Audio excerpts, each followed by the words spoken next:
Assalamualaikum warahmatullahi wabarakatuh. Assalamualaikum. Ada orang punya. Bismillahirrahmanirrahim. Alhamdulillahi rabbil alamin wa bihi nasta'in ala umuri dunya waddin. Wassalatu wassalamu ala sayyidina Muhammadin al-mab'uuthi rahmatan lil alamin wa ala alihi wa sahbihi ajma'in. Subhanaka la ilma lana illa ma 'allamtana innaka antal alimul hakim. Rabbana anfa'na bima 'allamtana wa 'allimna ma yanfa'una wa zidna ilma. Terima kasih kepada pengerusi majlis yang saya hormati, Saudara Farouk, Presiden Persatuan Mahasiswa Islam ATM, pengarah program dan seluruh AJK yang terlibat dalam menjadikan program apa namanya ni, Wacana Ilmu, dengan tajuk 2 marhalah solat dan musafir belum periksa dan ingat nak balik kampung. Mungkinlah agaknya cerita tentang balik kampung. Jadi pertama dan selamanya sama-sama kita merafakkan kesyukuran kehadirat Allah Subhanahu wa taala kerana pada malam yang berbahagia ini sama-sama kita dapat berkumpul untuk kita bincangkan suatu tajuk yang berkaitan dengan musafir. Komputer saya yang mana satu? Ini. Lupa komputer yang mana satu. Yang pertama sekali sebagai pembukaan, ada nak tanya soalan apa-apa ke? Ada nak tanya soalan apa-apa ke? Belakang ada mic ke ataupun tak ada? Tak ada kan? Ada nak tanya soalan apa-apa dulu? Ada nak tanya soalan? Tak ada? Tak ada, selesai. Okay. Tak, maksudnya kita datang ni tengok unta ni. Maksudnya ada nak tanya soalan apa-apa ke berkaitan dengan tajuknya ialah tadi apa? Solat dan musafir, 2 marhalah. Solat dan musafir. Jadi ceritanya datang kat sini, tengok tajuk, agak-agak ada nak tanya apa kat tangan dulu. Bagi tahu nama tanya. Habib, nak tanya? Macam mana? Tak ada. Lepas ceramah, dia sebab apa perlu soalan sebelum ceramah? Sebab soalan itu menggambarkan apa yang ada dalam kepala kita tentang tajuk. Itu suruh tanya soalan dulu tu. Jadi sekarang ni kosong lah, tak ada apa-apa Bak kata siapa tu yang menyanyi kosong-kosong tu. Memang begini jadinya.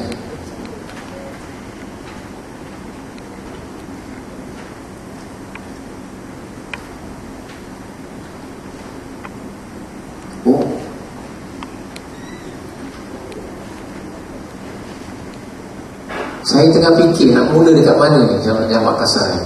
Kalau tak ada soalan susah sedikit. Baik, ceritanya ialah kalau dekat sini bila kita nak menceritakan tentang solat yang namanya jamak dan kasar dan menyentuh tentang musafir, yang pertama sekali kita nak beritahu dan kita kena tahu sebenarnya dalam kehidupan kita ini ada keadaan kita dalam keadaan mukim, suatu tempat itu kita menetap. Secara umumnya manusia itu begitu. Dan fitrah manusia ini ada sebahagian keadaan dia berada dalam perjalanan, dalam safar. Orang yang safar itu maksudnya perjalanan. Orang yang berada dalam perjalanan dalam bahasa Arab disebut sebagai musafir. Itu secara umumnya begitu dalam bahasa Arab. Jadi kita sebagai orang Islam tertakluk kepada beberapa hukum berkaitan dengan musafir ini. Cuma untuk yang hari ini kita akan sentuh tentang suatu perkara yang melibatkan tentang amal ibadah pokok dalam seharian kita yang namanya solat. Sebab dalam amalan-amalan yang lain ada keringanan dan kelonggaran untuk ditinggalkan. Tetapi satu-satu amalan yang tak ada keringanan untuk ditinggalkan ni namanya sembahyang. Kalau zakat, cara kita tak nak bayar zakat senang saja. Jadilah orang yang miskin. nescaya dia tak wajib zakat. Kalau kita tak nak mengerjakan haji, tak layak. Syaratnya senang, jangan jadi orang yang mampu. Kalau tak nak puasa, Ramadan pun tak nak puasa, senang, syaratnya ialah musafirlah dia pada setiap masa. Jadi dia tak puasa. Tapi tak ada cara begitu. Hakikatnya kita kena berpuasa, kena menunaikan haji. Tapi ada keadaan boleh dikecualikan daripada melakukan, sama ada terlepas terus ataupun dia kena qada pada masa yang lain. Adapun berkaitan dengan solat, dia penting. Dalam keadaan apa sekalipun, solat itu mesti dilaksanakan, macam mana keadaan sekalipun. Jadi oleh kerana dia adalah suatu perkara yang sangat penting, sebab itu disebut as-salatu ibaduddin. Solat itu adalah tiang agama. Cuma cerita kita hari ini ialah bila menyentuh tentang persoalan perjalanan jauh. Tajuk saja sudah jauh, namanya 2 marhalah. 2 marhalah ini para ulama berbeza-beza pandangan tentang berapa kilometer secara tepat. Tetapi kita tidak membahaskan tentang perkara itu. Cuma kalau tanya, saya secara peribadi pegang yang mana 91 kilometer. Kalau tanya saya secara peribadi pegang yang mana, saya pegang 91 kilometer. Ada yang 88, ada yang berapa-berapa yang lebih lagi pun ada. Tapi cara, cuma kelebihannya ialah antaranya ialah untuk memberi sedikit keringanan. Kalau kita tengok sini, Allah memberi keringanan umat Islam. Kelonggaran ini dinamakan rukhsah solat. Tujuan dia apa? Supaya kita dapat menunaikan fardu solat ini dalam keadaan apa sekalipun. Dengan itu Allah mensyariatkan solat jamak dan juga solat qasar untuk orang yang dalam keadaan musafir. Dulu bukan semua orang tahu. Sebab antara syarat orang itu boleh solat jamak dan qasar, antaranya ialah syarat dia mesti tahu tentang bagaimana jamak dan qasar. Kalau dia tak tahu, tak boleh, walaupun dia musafir. Dia musafir 4 marhalah. Daripada sini dia pergi ke Perth, 2,500 km daripada Perth, tempat yang hari ini dijumpai MH370. Jumpa dia punya serpihan dia, berita terkini. Dia pergi musafir yang jauh, tetapi dia tak ada ilmu tentang jamak dan qasar. Ketika itu dia tidak boleh melakukan jamak dan qasar. Soalannya ialah apa yang dimaksudkan dengan qasar, apa yang dimaksudkan dengan jamak. Qasar ini senang cerita, maksudnya ialah dia pendek. Kalau jamak artinya gabung. Sebab itu kita tengok benda yang bergabung, benda yang berkumpul, benda yang dihimpun biasanya dekat dengan perkataan jim, mim, ain. Sebagai contoh, Jumaat. Kerana apa? Kerana ada masjid tak buat sembahyang Jumaat, ada masjid tak sembahyang Jumaat, tapi bila dikumpulkan semua sekali dalam satu solat yang besar jemaahnya, dinamakan solat Jumaat. Ada masjid namanya Masjid Jami'. Sebab apa? Ada masjid tak buat solat Jumaat, seperti surau.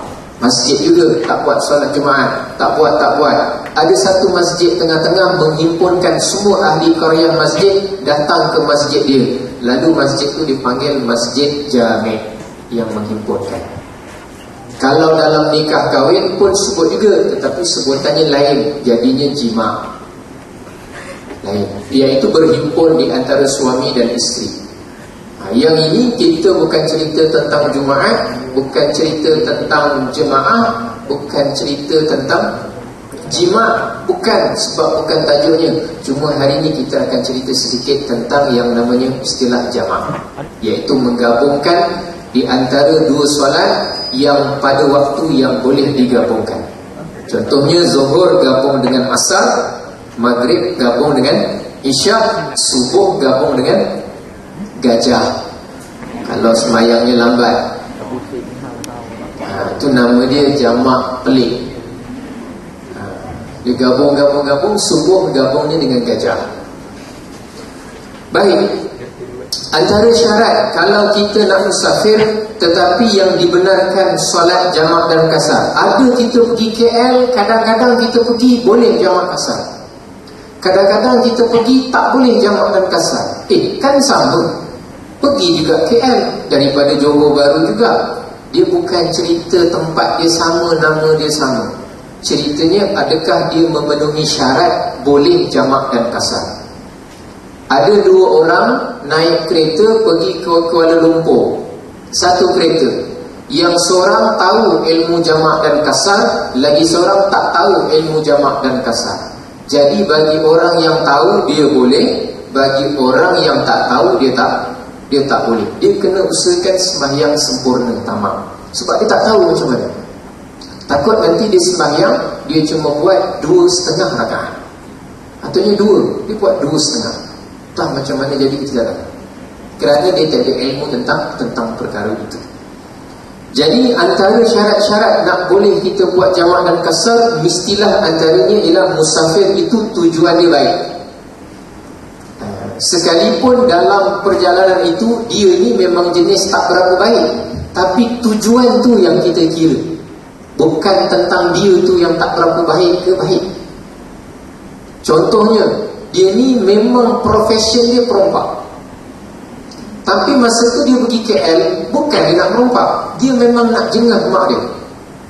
Ataupun dia ni memang sesekali dia lepaskan dia akan isap dadah. Sesekali dia isap dadah. Tiba-tiba dia musafir pergi ke KL, singgah di R&R, dia perkena sedapur. Tak tahu sedapur, kena dapur, tahu dapur? Tak isap dadah. Bagus betul. Memanglah.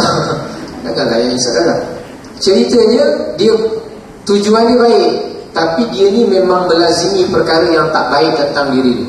Tapi dia masih dikira boleh lagi jamak dan kasar. Sebab tujuan musafir dia tu nak tengok mak dia. Tentang kejahatan yang ada pada diri dia tu soal yang berbeza. Salah juga, tetapi itu masih lagi membolehkan dia untuk jamak dan kasar. Sebagai contoh, dia ni degil, dia musafir, tapi orangnya jenis memang pakai seluar katok seluruh dunia, ke seluar pendek, pusing mana-mana pakai seluar pendek saja. Dia boleh lagi semayang jamak dan kasar. Tapi janganlah semayang untuk pakai seluar pendek tu, pinjamlah kain siapa-siapa. Tapi kalau tujuan dia adalah tujuan yang baik. Yang kedua, destinasi yang dituju itu melalui 2 marhalah yang saya sebut tadi, lebih kurang 91 km. Kemudian yang ketiga, mestilah dia mengetahui destinasi yang tetap yang dia nak tuju tu mesti jelas. Tak boleh orang yang munda-mandi ataupun dia tak tahu tujuan dia kat mana, saja nak round satu dunia, dia tak tahu. Jalan yang tidak mempunyai arah tujuan dan tak ada perancangan balik semula, tak ada tujuan yang tetap. Dia main jalan je, ikut mana-mana yang dia suka, tak ada tujuan. Yang itu tidak dibolehkan untuk jamak dan kasar. Okey. Ada soalan setakat ni? Tak ada soalan? Bagus. Kalau ada soalan, terus angkat tangan. Jangan tunggu sampai sesi soalan, sebab saya takut saya tak habis-habis lagi. Kemudian, hikmah disyariatkan solat jamak dan kasar. Yang pertama, tujuan dia untuk meringankan. Jadi antara dalam solat tentang kasar yang pendek disebutkan dalam Quran. Tentang solat di jamak antara zuhur dan asar, maghrib dan isyak, itu banyak disebutkan di dalam hadis. Yang tentang pendek itu disebutkan dalam Quran. Yang jamak itu banyak disebutkan di dalam hadis. Jadi jamak dan kasar ini adalah 2 isu yang berbeza. Cuma kebetulan bila seseorang itu bermusafir, kebetulan dua-dua isu ini berlaku pada kes yang sama, iaitu kes orang yang sedang bermusafir. Sebab nanti kita akan jumpa satu keadaan seseorang itu dia tak nak buat jamak dan kasar, dia cuma nak jamak je, kasar dia tak nak. Dia cuma nak gabung saja, Zuhur 4, Asar 4, tapi dia tak pendekkan, boleh. Ataupun dia kasar saja, dia tak nak jamak. Dia nanti masa Zuhur dia semayang 2, selesai. Nanti tunggu masuk waktu Asar, dia pun semayang 2. Yang ni nama dia cuma kasar sahaja, tetapi dia tidak jamak. Tapi ada keadaan dia nak buat jamak dan juga buat kasar. Tapi selalunya orang yang tahu, biasanya kalau dalam musafir memang kita akan buat sekali, iaitu solat jamak dan kasar. Jadi antaranya ialah tujuan dia untuk meringankan beban. Jadi kalau kita nak pendekkan solat, syaratnya mestilah musafir. Kalau tak musafir, tak boleh dipendekkan, walaupun berbeza negara. Dia bukan soal beza negara, soalnya jarak. Ada orang tanya, Ustaz, kita kalau pergi Singapura daripada Johor Bahru, boleh solat jamak kasar tak? Tak boleh. Ustaz, kan negara lain tu, kan kena pakai pasport apa semua. Dia bukan masalah pasport. Hukum tu tidak ditentukan. Ada tak di situ dalam Al-Quran, maka hendaklah orang itu dibolehkan kasar kerana pasportnya lain? Tak ada. Jadi bukan pasport, bukan jadi sebab untuk membolehkan jamak dan kasar. Yang disebutkan boleh itu sebab dia ada cukup syarat, antaranya ialah dua marhalah. Kalau 2 marhalah itu masih dalam negara, dia layak juga jamak dan kasar. Tapi kalau dah berbeza sampai lapis 4 negara, tapi tak sampai 2 marhalah, tetap juga tidak boleh jamak dan kasar. Jadi sebab itu bukan melihat kepada pasportnya, sempadan negaranya, berbeza tanahnya, tetapi tengok kepada jaraknya. Supaya solat fardu dapat dilaksanakan dalam keadaan apa jua sekalipun, menggalakkan ziarah dan sebagainya. Allah sebut dalam Quran, "Qul siru fil ardi fanzuru kaifa kana 'aqibatul mukadzibin." Katakanlah wahai Muhammad, jalanlah kamu di atas muka bumi Allah ni. Jadi bagus yang namanya program, kalau kita boleh buat program GOP itu bagus. Antaranya memenuhi tuntutan yang namanya kita berjalan di seluruh muka bumi yang Allah ciptakan ini, supaya kita melihat keadaan di tempat yang lain. Kena pergi dan tengok. Jadi tuntutan untuk musafir ni bagus. Sebab kalau dalam perbahasan tentang asbab nuzulil ayat, tentang sebab turun-turunnya ayat, ada beberapa ayat Al-Quran turun ketika Nabi mukim, ada yang turun ketika Nabi musafir pun ada. Baik, cerita tentang kasar. Kasar dalam segi bahasa Arab maksudnya pendek dan ringkas. Dari segi istilah ilmu, maksudnya ialah kasar ini kita pendekkan solat yang jenisnya 4 rakaat untuk kita pendekkan menjadi 2 rakaat. Hanya yang 4 rakaat sahaja, iaitu Zuhur, Asar dan juga Isya. Adapun Maghrib tidak ada yang namanya kasar.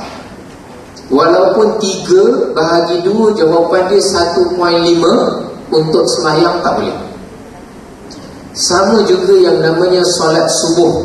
Oleh kerana subuh itu sudah 2 rakaat, jadi jangan dikasarkan menjadi 1. Usalli fardhu subhi raka'atan lillahi ta'ala. Ini namanya tak sah. Sembahyang subuh tak ada satu rakaat. Selesai. Untuk orang yang musafir dibolehkan solat kasar, tetapi ada syarat-syaratnya. Saya daripada sini, saya duduk Johor, saya duduk Skudai. Jadi mungkin kawasan saya ni Skudai. Untuk saya dibolehkan jamak dan kasar, saya mesti setelah keluar daripada sempadan yang namanya Skudai. Bila keluar daripada sempadan mukim Skudai saya ni, barulah saya dibolehkan yang namanya solat kasar. Itu dengan syarat tempat tujuan yang kita dah pasti nak tuju itu mestilah memenuhi syarat yang awal tadi, iaitu jauhnya adalah dua marhalah. Sebagai contoh perbezaan, saya dengan kawan saya ni yang jaga ni, siapa namanya? Lokman. Okey, Lokman. Saya dengan Lokman keluar daripada Skudai. Saya menuju ke Kuala Lumpur, Lokman menuju ke Keluang. Keluang tahu? Keluang tak tahu kan? Menuju ke mana yang tahu? Kulai. Kulai dekat sangat bang. Segamat lah, segamat. Ada orang segamat dia minta, Ustaz, segamat lah. Tolong Ustaz. Jangan tak sebut segamat. Okey, sebut segamat. Ceritanya, saya nak pergi ke Kuala Lumpur, Lokman nak pergi Segamat. Oleh kerana Kuala Lumpur itu melebihi 2 marhalah, tetapi Segamat tidak melebihi 2 marhalah. Sebagai contoh, Segamat tu semangat, semangat lah. Segamat tepi. Cari yang dekat sikit apa? Lokman asal mana Lokman? Mersing. Mersing pun jauh juga. Yang dekat apa? Pontian. Okey, Pontian. Saya keluar daripada Skudai, saya nak pergi Kuala Lumpur, dia nak pergi ke Pontian. Maka ketika itu, saya dalam kawasan Skudai ini keluar bersama dengan dia menuju ke Pontian, dia tak boleh jamak dan kasar. Pertama, sebab apa? Sebab dia punya perjalanan tujuan dia tidak 2 marhalah. Yang saya, perjalanan saya ni 2 marhalah lebih, iaitu Kuala Lumpur. Saya boleh, dia tak boleh. Saya yang boleh ini, bila bolehnya? Bila tu bukan sebab masuk waktu, betul lah. Tapi bila yang betul-betul saya boleh jamak dan kasar, ini syarat-syarat dia. Bila dah ada syarat tadi, perjalanan niatnya baik, bukan jahat. Perjalanannya dah ditentukan tempat, bukan merawang-rawang berjalan-jalan tanpa tujuan. Perjalanannya 2 marhalah, iaitu Kuala Lumpur. Bila pergi Kuala Lumpur, syarat pertama nak jengah mak, baik. Yang kedua, tujuannya tetap, tahu destinasi Kuala Lumpur. Yang ketiga, jaraknya cukup syarat, lebih 91 km. Saya sudah boleh dikira musafir yang boleh sembahyang kasar.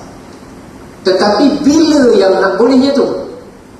Adakah ketika niat dia nak tolak Kuala Lumpur terus boleh? Ataupun pakai stokin dia terus boleh? Mana pakai stokin? Pakai stokin, Allahu Akbar. Sebab apa? Syarat pakai stokin tu tak ada. Jadi bila nak start boleh? Antaranya ialah, ini yang pertama ni cerita dia, iaitu mestilah dia hendaklah melepasi, itu bukan semapadan tu, sempadan kawasan tempat tinggal. Kalau dalam sebahagian kitab fiqah, dia tentukan berdasarkan kepada pagar kepada bandar dia. Tapi kita tak ada pagar. Zaman-zaman dulu orang, kalau ada kumpulan bani ni tinggal dalam 4-5 tempat, kemudian dia ada pagar besar kawasan di situ. Jadi pagar besar tu dikira sebagai sempadan. Apabila dia keluar saja kawasan pagar beberapa komuniti masyarakat tu, barulah dikira dia start dibenarkan untuk sembahyang kasar dan solat. Untuk kita di Malaysia ni, kalau di khususnya di Johor Bahru, dulu saya tanya guru saya, sekarang kita tak ada pagar. Bukan pagar sekolah, pagar UTM tu tak kira. Dia cerita pagar komuniti masyarakat. Biasanya ada 4 taman, 5 taman, ataupun ada 4-5 masjid gitu. Kita kirakan tu sebagai satu kawasan. Jadi untuk istilah sekarang ini, yang selamat dan lebih keluar daripada perbahasan dan percanggahan sebahagian ulama, maka kita kira ni mukim kawasan Skudai, senang cerita. Jadi setelah saya keluar daripada sempadan Skudai, barulah saya boleh memulakan yang namanya solat asar. Contoh, kawan ni Lokman sudah bertolak ke Pontian, saya dah mula bertolak ke Kuala Lumpur. Saya start kereta daripada Skudai, saya pun keluar daripada pagar UTM, saya sampai dekat Sepang tu, saya singgah isi minyak, sebab kereta pun kena minyak juga. Sampai situ saya masuk highway. Masuk saja highway, saya masuk, tiba-tiba ada satu hentian tepi, namanya hentian Kulai. Dapat perasan sebelah kiri ada Shell. Ke masuk bas turun tidur semua? Sebelah situ ada Shell, dekat situ ada tempat sembahyang. Lalu tiba-tiba masa tu dah masuk waktu zuhur. Walaupun dia belum sampai lagi KL, tapi oleh kerana dah mula keluar yang pertama ni, melepasi sempadan kawasan itu, maka kita dah boleh jamakkan kasar. Sembahyang zuhur 2 rakaat pendek, lepas tu teruskan perjalanan balik. Yang kedua, mestilah tidak berniat bermukim melebihi 3 hari. 3 hari ni ada cara kira, iaitu tidak termasuk perjalanan pergi dan balik. Saya ni tadi perjalanan, saya target, ni cerita beza saya dengan Lokman. Sekarang ni Lokman sudah ke Pontian, saya nak pergi Kuala Lumpur. Tiba-tiba Lokman bagi tahu saya dah sampai Kulai ni. Lokman bagi tahu, Ustaz, saya tak jadi pergi Pontian, Ustaz. Saya rasa kalau berpisah dengan Ustaz ni bagaikan. Jadi saya ingat nak ikut juga pergi Kuala Lumpur. Dia kata okey, ikut sekali pergi Kuala Lumpur. Tapi saya cakap dengan dia, saya nak pergi sana 2 hari je. Saya jumpa mak saya gitu gini 2 hari, dah saya nak balik. Ustaz, jangan itu Ustaz, saya nak stay sana seminggu. Dia seminggu, dia nak stay sana seminggu, saya 2 hari. Maka dalam perjalanan saya dengan Lokman, saya naik kereta, saya ambil dekat Pontian, saya masuk highway.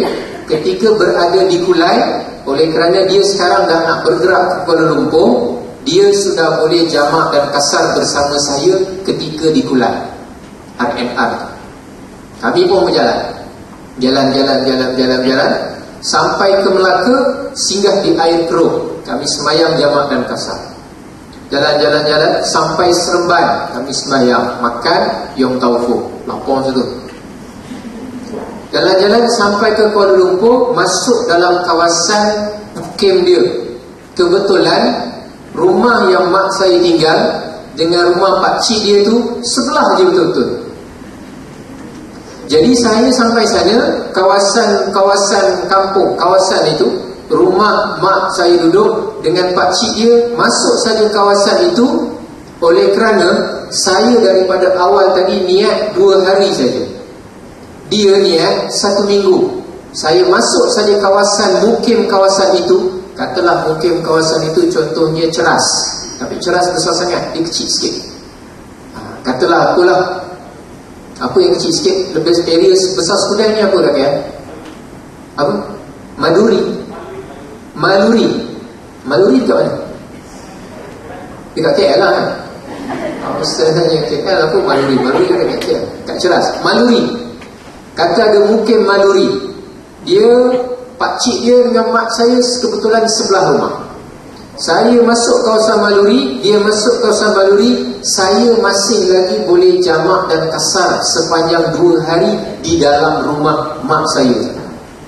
Dia kan bertolak saing dengan saya, tapi sampai saja sempadan Maluri, oleh kerana dia niat nak stay 7 hari, masuk saja kawasan itu, dia sudah tidak boleh jamak dan kasar.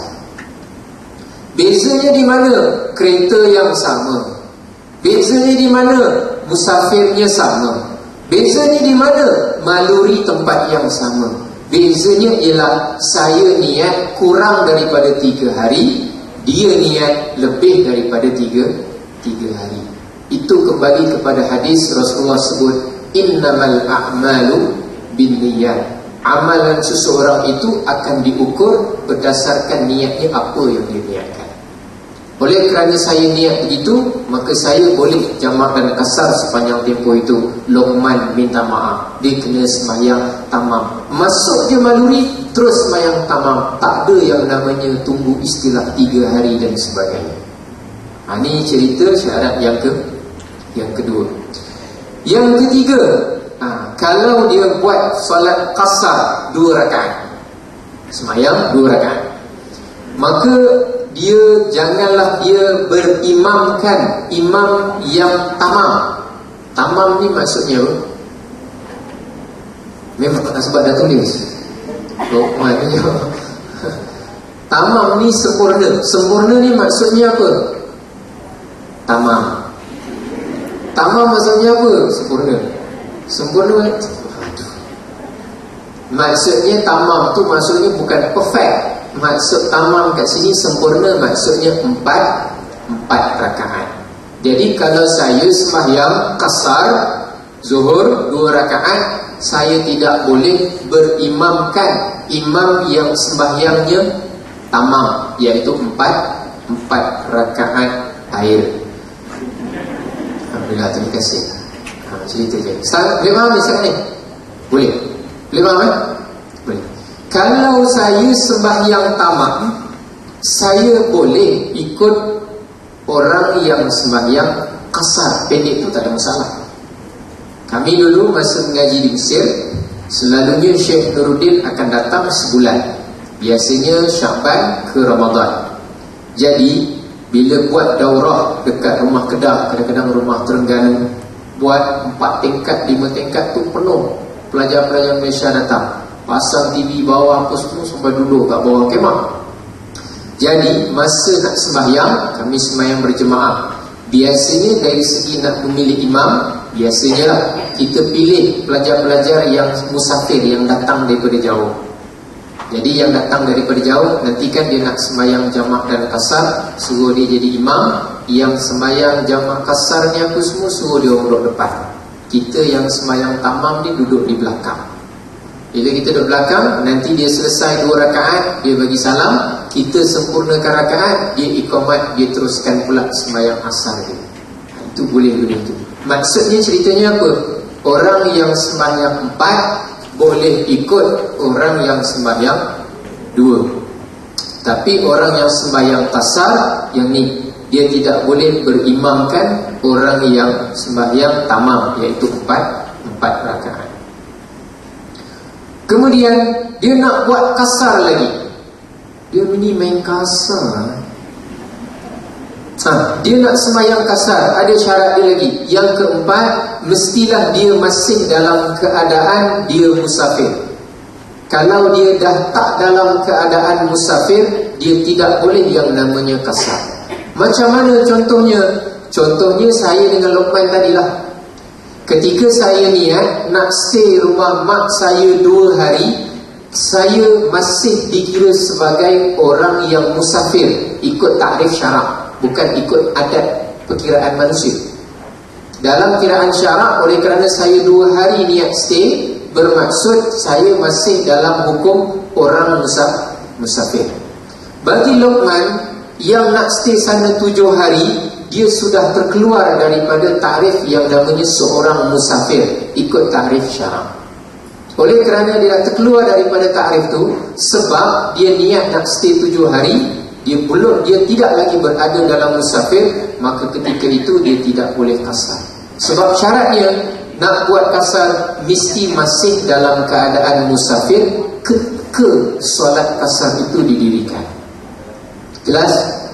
Ada soalan? Silakan. Nanti Habibie pula. 2 soalan.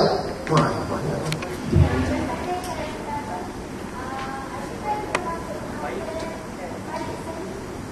Perjalanan?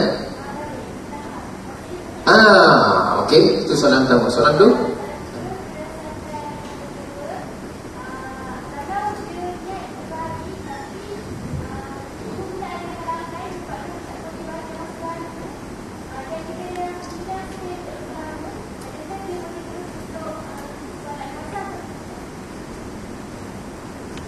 Baik, terima kasih Jangan Vivian. Yang pertama tadi tentang yang pertama, dia tanya, adakah nanti perjalanan balik hukumnya pun sama?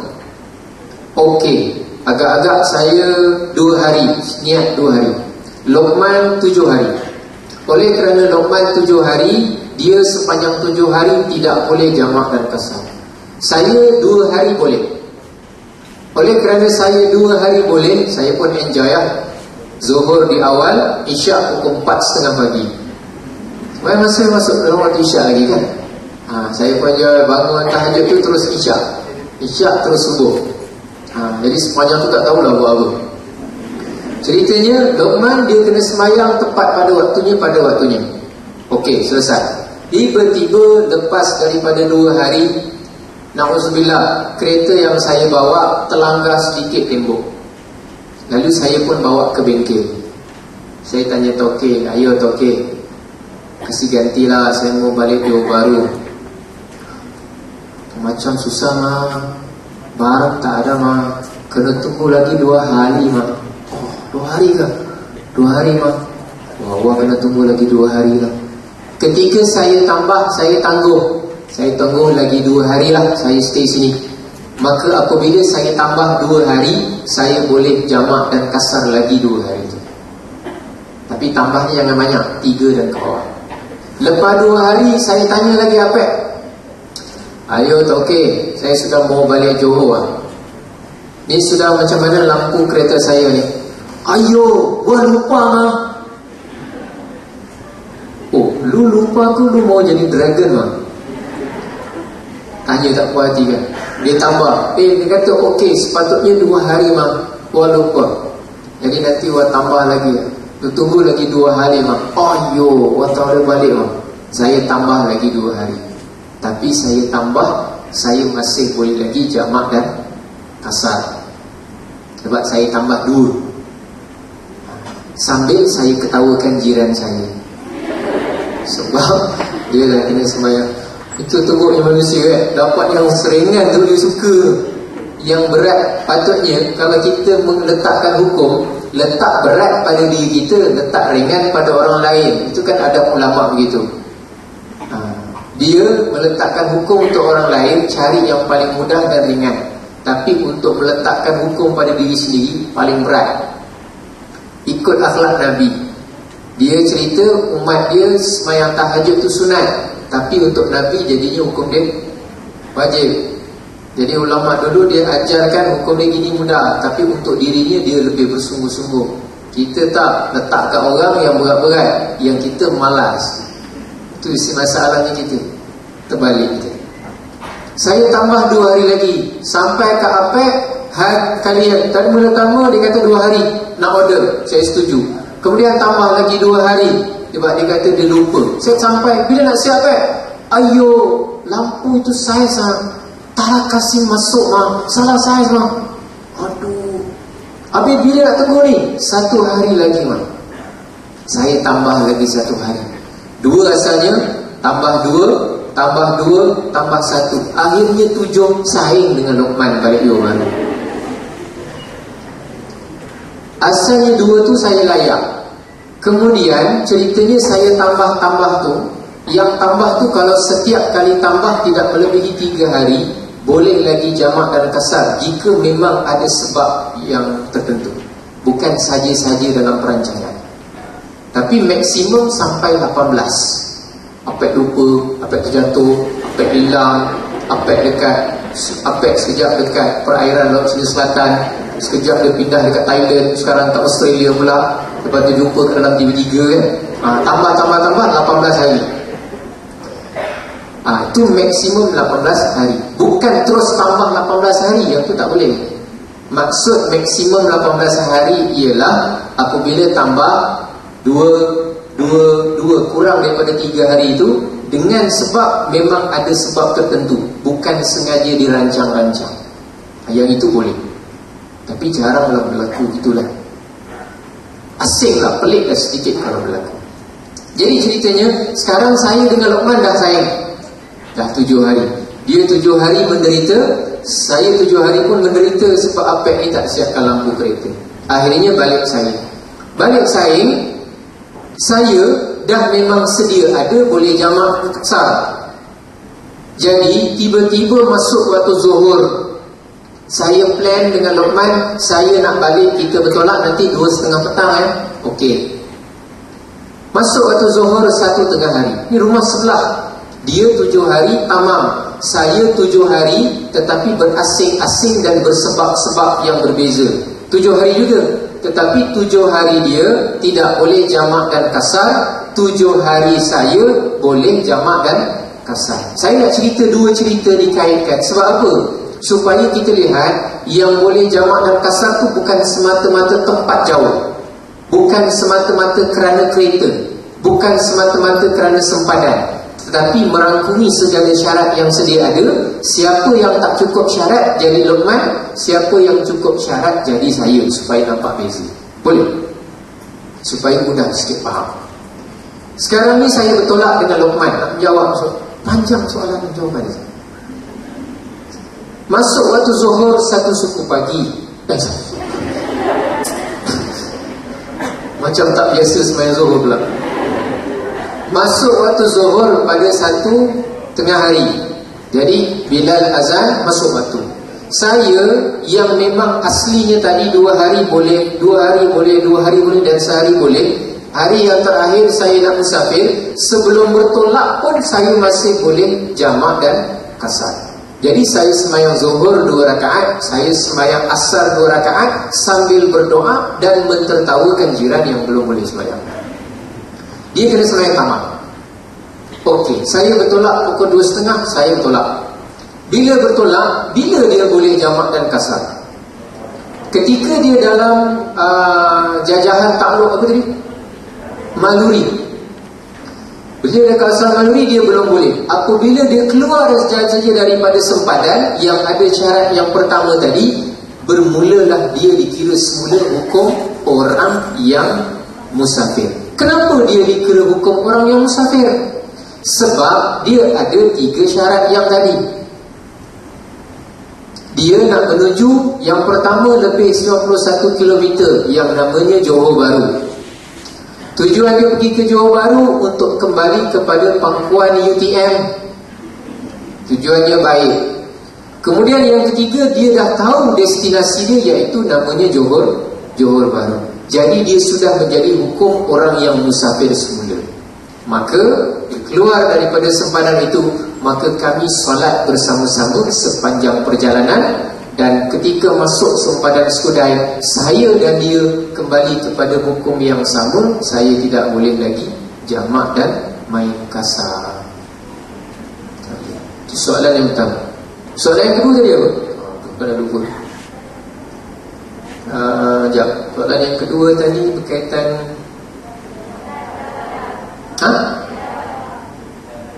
dah jawab eh? Oh, okey, selesai. Ada soalan lagi di soalan. Boleh Kelantan. Saya macam mana boleh Kelantan saya?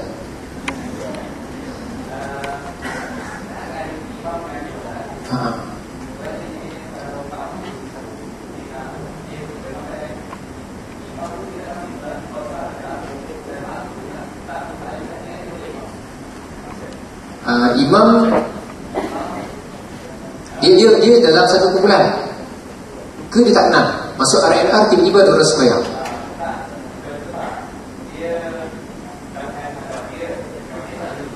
Okey, kawan dia sembahyang dulu. Dia mungkin wuduk terlambat ke, buat besar dan sebagainya. Okey.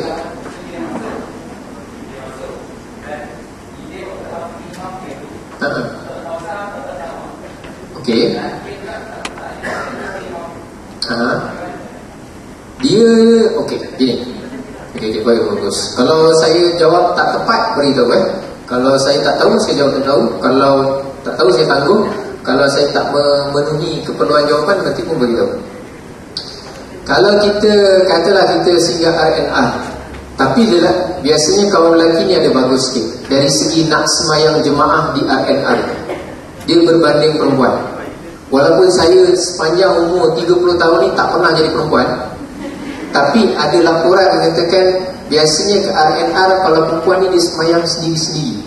Saya tak tahu betul ke tidak. Itulah saya cakap tadi, saya tak pernah jadi perempuan, tapi orang cerita kat saya. Kalau lelaki setakat ni Alhamdulillah, sampai di tempat biasanya akan ada orang yang semayang. Kecuali kalau memang semua tak tahulah. Ceritanya ialah saya jalan dengan Luqman. Saya singgah di RNR namanya Macam. Oleh kerana saya sakit perut, saya buang benda-benda yang tak patut dulu. Lalu dia terus ambil semayang, dia semayang. Saya yang semayang ni, saya tak tahu yang dia ni semayang kasar ke, semayang 4 ke, semayang 2. Betul.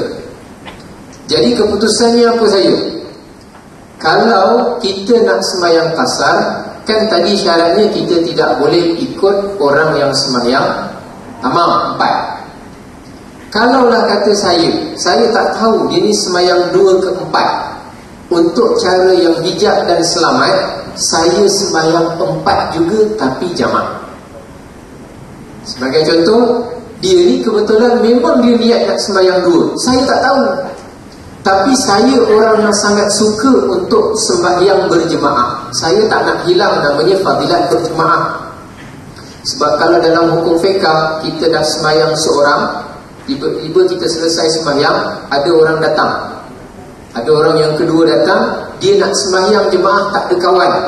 Sebenarnya bagus kalau dia bayar upah kepada orang ini untuk sembahyang jemaah dengan dia, bagi RM5. Kerana apa? Tujuannya nak dapatkan namanya fadilat berjemaah. Itu beza. Jadi saya ni sangat ingin sembahyang berjemaah fadilat, tapi saya tak tahu dia sembahyang ni 2 ke 4. Yang lebih baik ialah kalau saya sembahyang 2, dia sembahyang 4, susah saya nanti. Kalau tak tahu, nanti kita kena mufarakah. Contohnya saya sembahyang 2, dia sembahyang 4. Tiba-tiba dia tahiyat awal, saya pun tahiyat akhir 2 rakaat. Tiba-tiba dia bangun, saya dah habis dah, saya kena niat berpisah daripada solat. Itu kalau kita memang tak tahu yang dia tu sembahyang tamam. Tapi kalau kita tahu, memang kita tak boleh ikut sembahyang yang sempurna. Untuk lebih selamat, kita juga sembahyang 4 rakaat juga. Sebagai contoh, dia ni dah sembahyang ni, mesti sembahyang zuhur. Sebab waktu zuhur, dia sembahyang 2 ke 4 sembahyang 2 ke 4? Sembahyang 2 ke 4? Saya tengok, mungkin dia sembahyang, tak tahu lah. Senang, anggap dia sembahyang 4. Jadi saya pun sembahyang 4. Saja sembahyang zuhur 4 rakaat dijamakkan asar kepadanya kerana Allah Ta'ala. Dia sembahyang. Rupanya sekali tiba-tiba dia sembahyang 2 je. Dia pun bagi salam, Assalamualaikum warahmatullahi, Assalamualaikum warahmatullahi. Saya tengah tahiyat awal, Waalaikumsalam, bangun. Tambahlah rakaat yang ketiga, jangan Waalaikumsalam. Batallah sembahyang. Kan menjawab salam tu hukum dia wajib. Tapi ada tempat hukumnya tidak jadi wajib. Antaranya bila tak wajib, ketika imam bagi salam, makmum tak wajib jawab. Kalau makmum wajib jawab, Assalamualaikum warahmatullahi, Assalamualaikum warahmatullahi, Waalaikumsalam. Satu, ramai wajib jawab. Jadi itu antara tempat tak wajib jawab salam. Antara tempat yang lain kan, kalau salam itu kan namanya ibadah. Kalau orang gunakan ibadah itu untuk bermain-main, ketika itu jawab salam tu dah tak jadi wajib. Main-main motonya Honda 70 saja, tapi dia punya prime dia satu kampung. Prime kacau anak dara. Nampak ada budak umur 17 tahun dekat bus stop, motor tak jalan tapi di press. Prime. Assalamualaikum, tak jawab dosa. Yang tu namanya tak jawab pahala. Yang tu tak payah jawab. Sebab ketika itu salam itu tidak digunakan untuk ibadah. Ketika itu jawab salam itu tidak menjadi wajib. Okey, ceritanya tadi itulah. Memenuhi soalan ke tak memenuhi soalan? Boleh lah. Okey, tak apa, nanti kita tanya kemudian. Boleh insya-Allah. Okey, solat kasar 2 rakaat. Lafaznya ialah saja aku sembahyang fardu zuhur ataupun asar ataupun isya 2 rakaat. Raka'ataini qasran lillahi ta'ala. Qasar kerana Allah Ta'ala. Kemudian solat jamak. Jamak ni maksudnya himpun ataupun kumpul. Tadi saya cerita dalam bahasa Arab daripada perkataan jim, mim dan ain. Dari istilah ialah maksudnya menghimpun 2 solat fardu dalam satu waktu dengan syarat-syarat yang tertentu. Biasanya solat jamak ni zuhur dan asar, maghrib dan juga isya. Terlibatnya cerita tentang jamak ni, gabung waktu, nanti melibatkan juga hukum hakam yang berkaitan dengan haid orang perempuan. Sebab nanti nak kena buat daurah haid, nifas dan istihadah pula. Sebab orang perempuan, katalah dia ni bersih haidnya pada pukul 5 petang. Ketika dia bersih haid 5 petang, dia mandi, dia kena gantikan sembahyangnya tu bukan asar sahaja. tetapi zuhur dan asar waktu tu berkait. Sekarang tengah muda ni kira balik, besok nanti umur dah 40 tahun nak kira balik semula. Ustaz, saya ingatkan kalau bersih haid waktu asar gantinya nak semayang asar saja. Tak, dia ada kira hukum jamak itu, asar dan juga waktu yang berkait sebelumnya, iaitu waktu zuhur. Dia ada kaedah-kaedah kiraannya. Kita tak bahas di sini, nanti pada masa yang lain baru kita akan bahaskan tentang perkara tersebut. Jadi maghrib dan isyak, solat jamak terbagi kepada dua.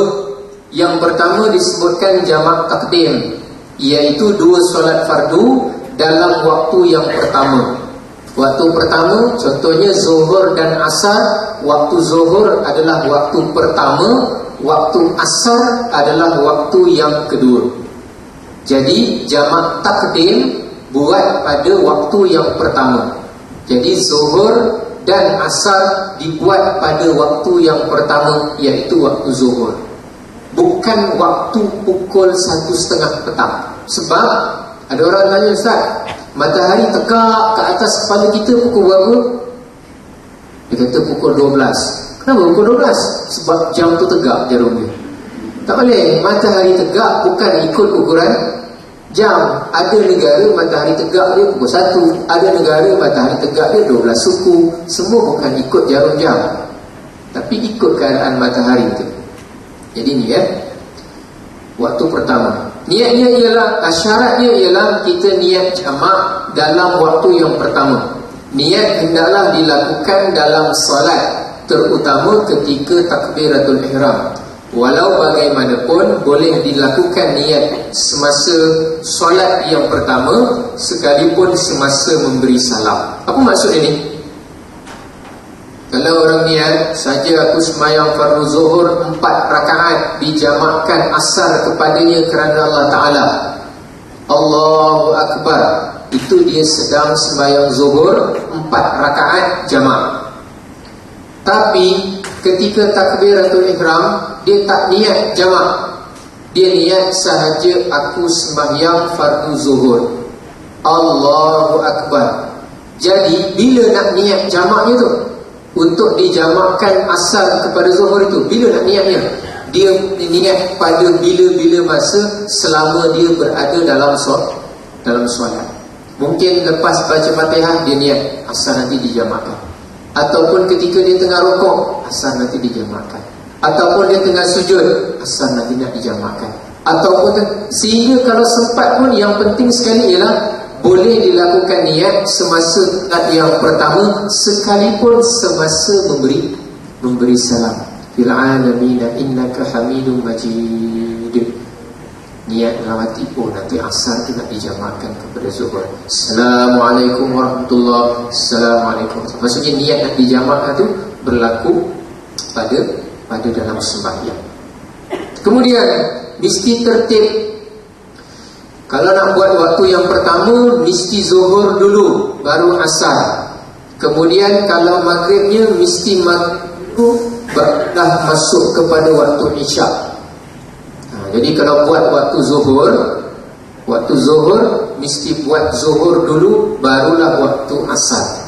Kalau buat maghrib dan isyak, mesti buat ni waktu zuhur, nama dia Z, ini nama dia asar.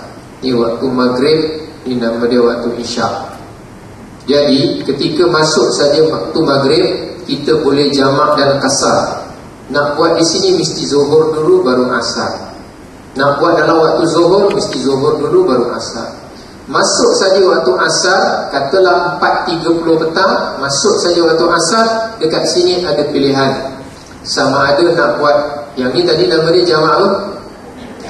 Jamak takdim. Yang ini kedua ni kita panggil jamak apa? Jamak takhir. Sekarang ini bila masuk waktu asar, waktu yang kedua, kita ada pilihan. Sama ada nak buat zuhur kemudian asar, ataupun nak buat asar kemudian waktu zuhur. Dua-dua boleh. Yang ini sebab apa kita mesti buat zuhur dulu? Yang pertama sebab ikut turutan antara zuhur dengan asar. Siapa dulu datang? Zuhur. Maka mesti beri hak kepada zuhur dulu. Kemudian kita nak buat sembahyang ni, yang waktu ni siapa punya? Zuhur punya. Maka oleh kerana Zuhur punya, kita bagi Zuhur. Jangan bagi Asar. Asar tak boleh bagi peluang. Cuma yang untuk waktu yang kedua, kenapa boleh Zuhur dan Asar? Kenapa boleh Asar dan Zuhur? Sebab dua tadi. Yang pertama, kenapa Zuhur dulu? Sebab kalau ikut turutan, yang dahulu mestilah didahulukan. Maka Zuhur dapat hak, boleh dia dulu. Asar tak puas hati, Zuhur, ini kan waktu aku punya. Engkau bila datang ke rumah aku, mestilah aku dulu. Jadi oleh kerana ada hak yang kedua, iaitu hak waktu ini adalah kepunyaan Asar, maka boleh Asar dulu, kemudian Zuhur. Kalau faham situ, insyaAllah boleh juga. Cuma yang waktu pertama tak boleh lah, sebab dari segi turutan itu Zuhur dulu, dari segi hak waktu adalah waktu Zuhur. Sama juga berlaku pada waktu Maghrib dan juga waktu Isya. Baik, jika dilakukan solat kedua-duanya dengan bertertib, maka solat mesti ikut solat pertama. Jika dilakukan solat kedua-duanya dengan didahului oleh solat yang pertama, tiba-tiba terbatal solat yang pertama kerana tidak sempurna syarat dan rukunnya, maka terbatal juga solat yang kedua. Walau bagaimanapun, solat yang kedua menjadi solat sunat mengikut pendapat yang asah. Jadi ceritanya apa? Solat keduanya berkait. Kalau yang pertama tadi ada masalah, problem yang tak diketahui, tiba-tiba lepas dah sembahyang habis baru tahu sebenarnya sembahyang dia tadi ada tertinggal rokok, rukun sembahyang. Bila tertinggal rukun sembahyang, bermaksud sembahyang itu tidak sah. Sembahyang pertama itu tidak sah, maka dia melibatkan juga tidak sahnya sembahyang yang kedua. Kemudian bila siapa nak buat di sini jamak takdim, antara syarat dia, yang pertama kita dah tahu tadi, mesti buat Zuhur dulu, kemudian buat Asar. Kemudian kita dah tahu kalau Zuhur bermasalah, ada problem, tak sah, dia akan melibatkan tidak sah juga Asarnya. Yang ketiga sekarang ni cerita dia, mestilah berturut-turut kedua-dua solat, tidak berlaku pemisahan yang lama di antara dua-dua solat tersebut. Antara Zuhur dengan Asar jangan jarak lama. Lepas saja sembahyang Zuhur, mesti berturut terus sembahyang Asar. Tengok di situ. Maka mestilah bersambung di antara kedua-duanya seperti rakaat solat. Kalau dipisahkan kedua-duanya oleh masa yang panjang, walaupun kerana keuzuran seperti terlupa ataupun pitam, maka terbatallah yang namanya jamak takdim tadi. Tak boleh. Caranya jamak dia dah tak boleh. Contohnya di sembahyang Zuhur 4 rakaat pada waktu pukul, dia sembahyang masuk azan 1:30. Ini sempadan Zuhur. Dia sembahyang Zuhur pada pukul 2 petang sampai 2:10. Sampai 2:10 tiba-tiba dia jalan keluar sampai 2:30. 2:30 petang dia nak buat Asar pula dalam waktu Zuhur. Yang ni namanya tidak boleh. Sama ada dia buat semula Zuhur dan Asar, ataupun Asar nanti dia sembahyang pada waktu Asar. Dia tidak boleh lagi jamak pada waktu itu. Kenapa? Sebab syarat untuk orang buat jamak takdim mestilah berturut-turut. Selepas daripada Zuhur terus sembahyang Asar. Senang cerita, yang kita buat tu dah okey lah. Kecuali kalau diselangi dengan selang yang pendek, tetapi tujuan dia untuk solat juga. Sebagai contoh, habis beri salam, dia ambil air semayang, boleh. Kemudian dia semayang Asar, boleh lagi. Ataupun selesai bagi salam, dia iqamat, boleh. Sebab selang itu dengan tujuan untuk solat yang selanjutnya, ada tujuan. Ambil semayang, iqamat dan sebagainya. Tapi kalau selang yang lain, itu tak boleh. Dia mesti berturut-turut. Okey, perjalanan mestilah berterusan sehingga waktu solat yang kedua. Yang ini penting juga. Tengah sembahyang Zuhur atas kapal, sembahyang Zuhur, tiba-tiba baru nak sembahyang Asar, dah sampai dah kat pelabuhan. Yang itu ketika itu dia tidak boleh lagi Jamak kasar dah tak boleh lah. Sebab dia dah terkeluar daripada hukum musafir. Sebab dia sudah terkeluar, dah sampai. Sekalipun selesai musafir tidak lama setelah takbiratul ihram, solat yang kedua. Tetapi jika selesai musafir sebelum memulakan solat yang kedua, maka tidak sah jamak kerana hilang sebab yang membolehkannya. Yang saya cerita tadi, dah hilang sebab sebab musafir itu dia kena pegang. Yang kelima, dia mesti kekal waktu solat pertama dengan yakin sehingga mendirikan solat yang kedua. Yang keenam ialah sangkaan yang kuat bahawa solat yang pertama itu sah. Setakat ni ada soalan dulu. Tanya Bibi.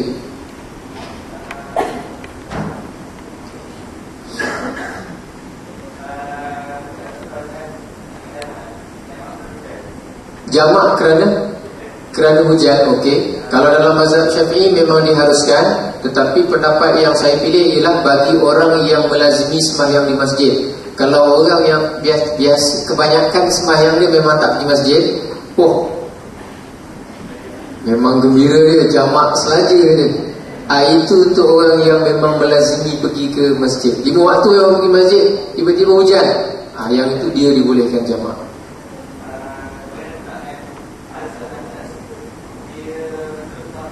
Banyak kawan nurse ke?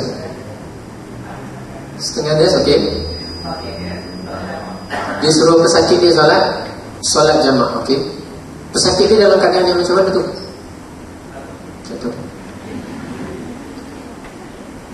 Memang ada pandangan yang antara yang paling ringan membolehkan orang yang sakit dia terlalu berat untuk dia melakukan solat yang namanya jamak tadi. Tapi yang tak boleh adalah kasar. Sebab apa? Kasar ni satu-satunya sebabnya dia mesti musafir. Tapi untuk jamak memang ada sebab-sebab yang lain. Antaranya sakit yang amat berat, ataupun perjalanan tu dekat tapi dia punya masyaqqah dia, para ulama kata boleh. Sebagai contoh, orang yang pergi menunaikan haji, nanti dia daripada wukuf di Arafah, dia nak bergerak ke Mina Muzdalifah, panjang jarak dia tak berapa jauh sangat, 7 km saja. Tapi nak pergi ke sana tu yang 7 km dengan ramainya orang tu, memang tak, kadang-kadang setengah malam pun tak sampai-sampai dekat. Sebab terlalu ramai dan macam-macam masalah. Ketika itu mereka mengatakan bahawa boleh ketika itu untuk dijamak. Tapi tidak boleh yang apa yang tak boleh. Kasar tak boleh sebab dia bukan musafir. Jamak. Tapi kalau saya sakit-sakit yang biasa-biasa ke hospital ni, kita jangan bagi can dia. Ketika itu kita nak train dia supaya sembahyang. Sebab itu doktor yang bagus, nurse yang bagus, beri nasihat tu dengan cara yang bagus. Sebagai contoh,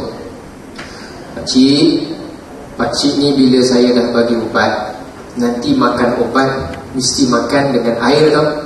Dia ambil air, bismillah,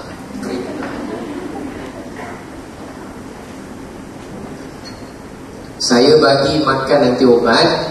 Pakcik makan obat ini 3 kali sehari, setiap kali 8 jam.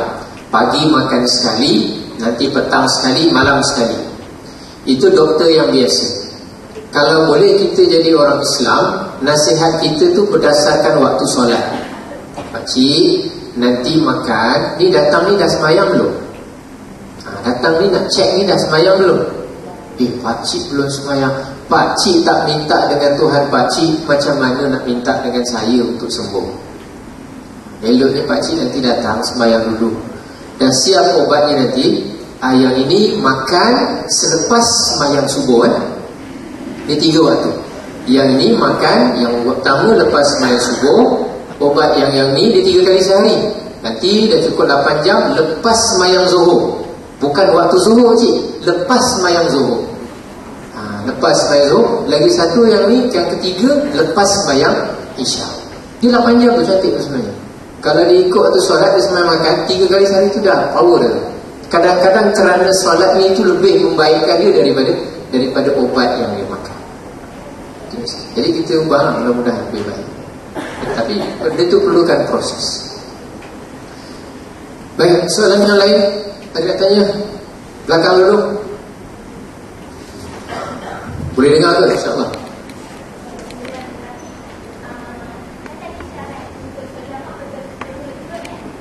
Kalau jamak tak takrif. Okay.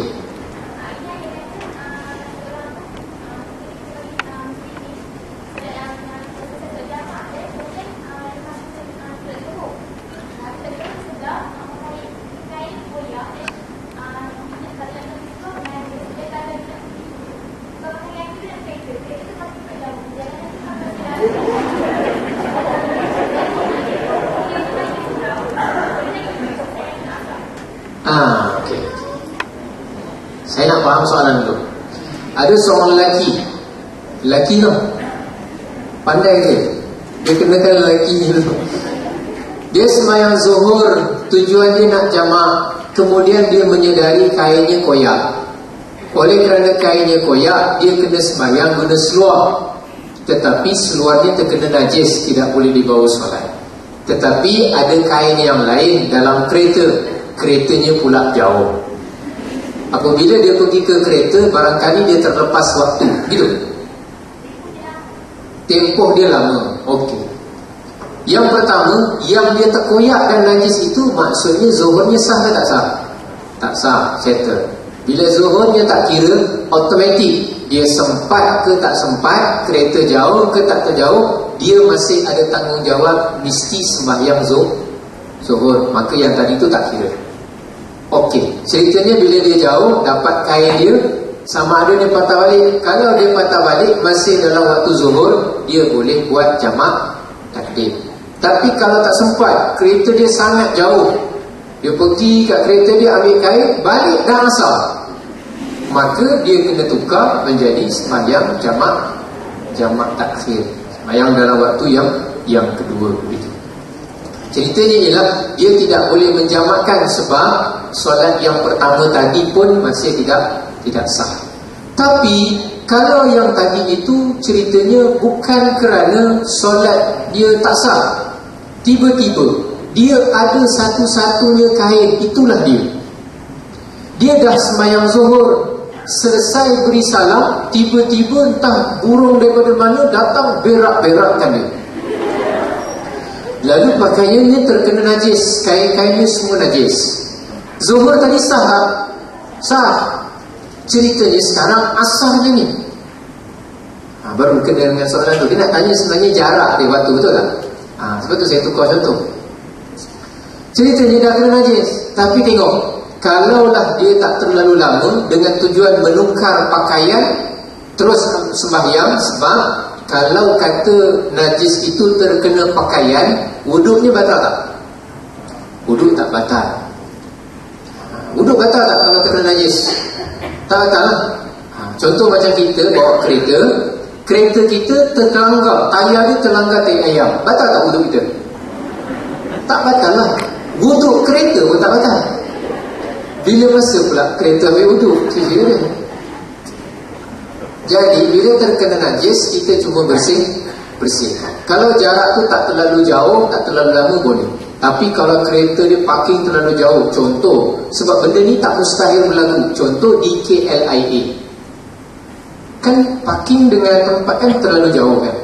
Soalan tu sebenarnya realistik. Kita gambarkan RNR macam tak berlaku. Tapi kalau kita ada pengalaman musafir, benda yang begini memang akan berlaku. Dan benda itu pernah berlaku pada diri saya. Walaupun bukan tragedinya burung berak-berakan lah. Ceritanya nak bekerja daripada tempat ke tempat tu, pada kita macam tak biasa. Tapi untuk orang musafir, benda tu biasanya kadang-kadang berlaku. Sebab tu ada yang namanya rukhsah. Dan yang mensyariatkan rukhsah jamak dan solat kasar ini adalah Tuhan kita, yang memang mengetahui adanya masyaqqah, kesusahan-kesusahan dalam musafir. Kalau jaraknya terlalu jauh, tak boleh. Maksudnya batal jamaknya. Sama ada dia buat zuhur semula dan asar, ataupun nanti dia tunggu waktu asar, dia sembahyang solat asar dalam keadaan dia tidak jamakkan. Dia empat pada waktu asar. Okey, yang kedua tadi siapa yang kata? Sini.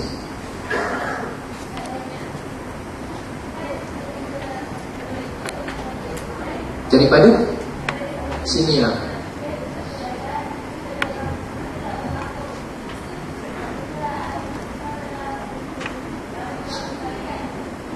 Rumah tu dekat mana? Kuala.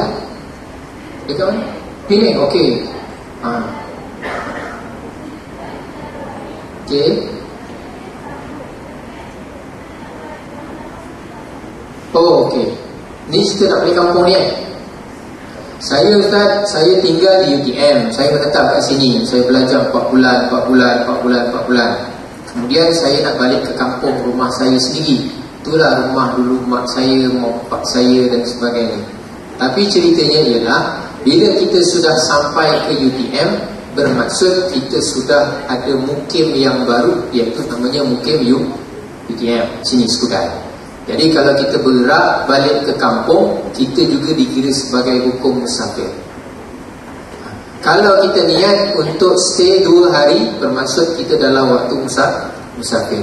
Tapi kalau kita niat nak stay 7 hari, automatik kita sudah terkeluar daripada hukum seorang musafir kepada hukum orang yang mukim.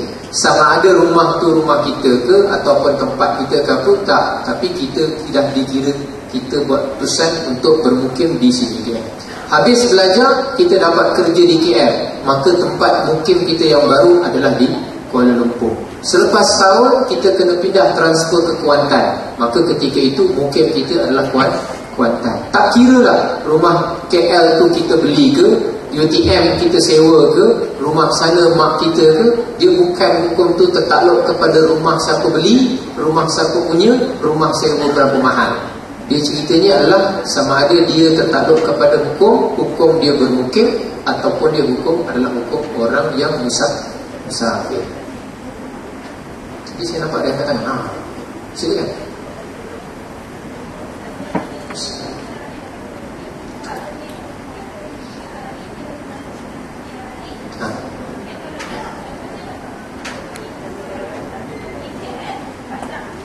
Kita pergi KL 4 jam.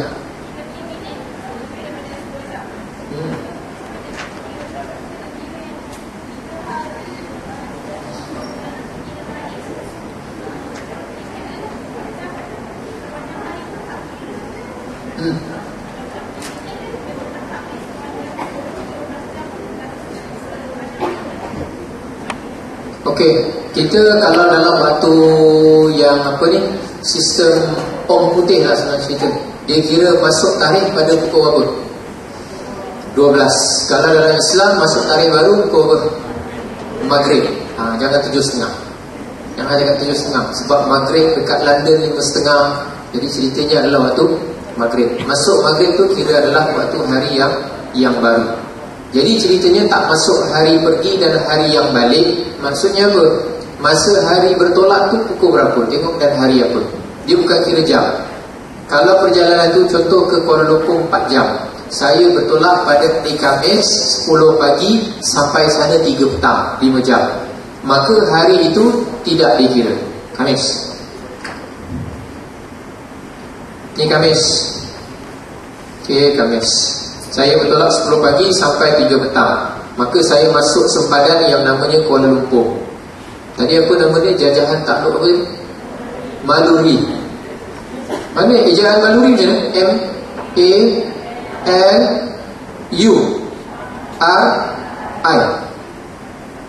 Maluri ni maksudnya apa? Malu tapi nak lari. Saya pun tak pernah sampai. Ceritanya Khamis 10 sampai 3 petang. Maka hari masuk musafir ni tak dikira. Nak kira bila? 3 hari itu Jumaat, Sabtu, Ahad. Saya bertolak pada hari Isnin. Pukul berapa hari Isnin tu? Saya nak bertolak pada pukul 9 pagi bertolak balik. Bertolak balik menuju ke Johor Bahru. Oleh kerana saya musafir bertolak ke KL hari Khamis, dan saya nak stay 3 hari, Jumaat, Sabtu dan Ahad. Bermaksud bilangan yang saya nak tinggal di sini adalah 3 hari ataupun dia kurang daripada 3 hari. 2 hari ataupun sehari tak ada masalah. Tapi saya nak bertolak balik nanti ikut jadual adalah pada hari Isnin. Oleh kerana saya niat 3 hari ini, dia bukan kira ni. Saya bertolak hari Khamis, Jumaat, Sabtu, Ahad, Isnin. 5 hari tak boleh jamak dan kasar. Hari yang kita sampai, tolak dan sampai jangan dikira. Hari tersebut keseluruhan kita tak kira. Jumaat, Sabtu, Ahad bertolak. Baki daripada sini banyak dia adalah tiga hari. Maka kita boleh sepanjang 3 hari itu jamak dan kasar. Kalau nak stay lebih, macam Luqman tadi, dia plan dia nak stay 7 hari. Dia nak Ahad, Isnin, Selasa, Selasa baru nak keluar. Maka ketika yang ni, oleh kerana dia stay 4 hari, maka ketika itu dia tidak boleh jamak dan kasar sepanjang dia berada di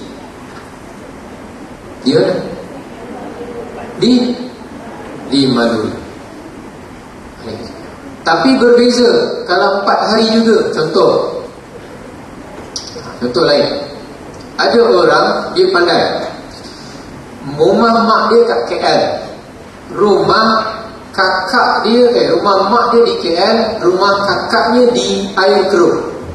Maka dia bertolak hari Khamis, dia sampai di Air Keruh. Maka di Air Keruh, rumah kakak dia stay 2 hari. Sampai lepas stay 2 hari, dia pun bergerak menuju ke Kuala Lumpur. Lepas 2 hari dia menuju ke Kuala Lumpur, kat sini.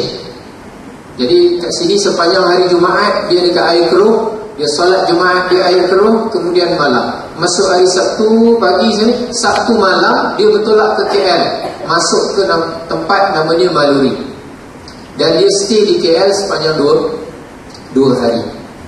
Maka tujuan dia musafir tadi dikira tempat yang paling jauh sekali yang dia nak pergi. Tempat yang paling jauh tadi apa? Kuala Lumpur ke Air Keruh? Ini tahu geografi tak tahu? Kuala Lumpur dekat Maluri, maka dikira yang dia nak stay dekat Maluri tadi berapa hari? 2 hari saja. Jadi sepanjang 2 hari ini dia boleh jamak dan kasar. Ketika dia transit di Melaka ini pun dia boleh jamak dan kasar. Boleh faham? Jadi beza. Ada soalan yang lain? Tanya dulu. Kita dah lambat dah berapa dah sekarang? 11.30. Betul? Ni jam mana ni? Bukan 10.40. Jam dia lain ni? Jam dia lain. Okey, baik. Ada soalan yang lain? Tanya dulu. Yes, boss.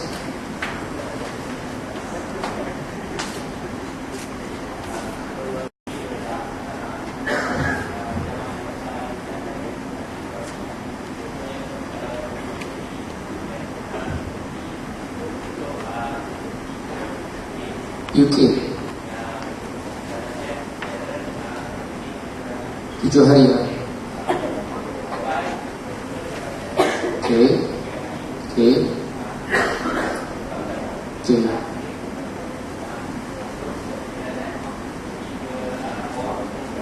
Just that 2 hari. Okay.